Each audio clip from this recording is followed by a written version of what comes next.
Remember back in the 1930s when archaeologists found an Egyptian temple buried in eastern Tennessee? That's okay, not a lot of people do. But back in 1934, they were building something called Norris Dam, just north of Knoxville, Tennessee. The Tennessee Valley Authority started surveying the valley that the Norris Dam was going to flood. They found many native mounds and started excavating a bit, and found some really extraordinary things. As they started digging, they found layer after layer, and went down over 20 foot until they found a 100-foot by 100-foot platform with a large raised area in the center. They called this a temple.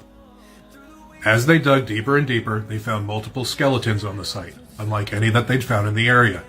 And the site itself kept getting deeper and deeper. It appeared to just keep going. At the time, it caused quite an uproar, and over 400 workers were excavating that site. They found multiple relics that were unlike anything they had seen in the area, including a pigment box that held a shade of purple that could only be found in sea mollusks and was completely unknown in North America. The site gained the attention of James Randall Harris, a professor of ancient languages from Cambridge and later Johns Hopkins University. Harris came up with some very interesting conclusions.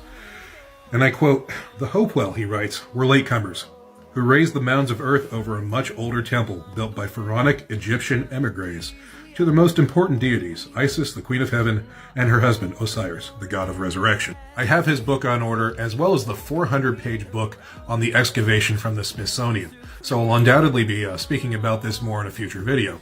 But for now, that area has some very interesting correspondences with legends from the Cherokee. The Cherokee have legends about a group of priesthood that lived in their area called the Anikutani. This priesthood was wiped out. Now I'm going to read this directly from a historical source, so you know it's not my words. Quote, from Cherokee Principal Chief Charles Hicks in 1826 in his manuscript, The History of the Cherokee People, the mound builders were greatly weakened by a plague. We entered the North Carolina mountains from the west, and we killed and drove off the mound builders. We burned their temples atop the mounds and then constructed our towns and houses on the mounds. The Cherokee never built any mounds. Further on, quote, the Anikutani professed themselves, as stated by the traditioners, to be the teachers of heavenly knowledge from the creation, and the manner of their introduction to the assembled people is usually at night. And they usually came with the words, I am from above. The name was a foreign word to the Cherokee. The Katani came to mean somebody who starts a fire or a sorcerer. These tales all come from the area of eastern Tennessee, right where that temple is, and that temple is now under a lake.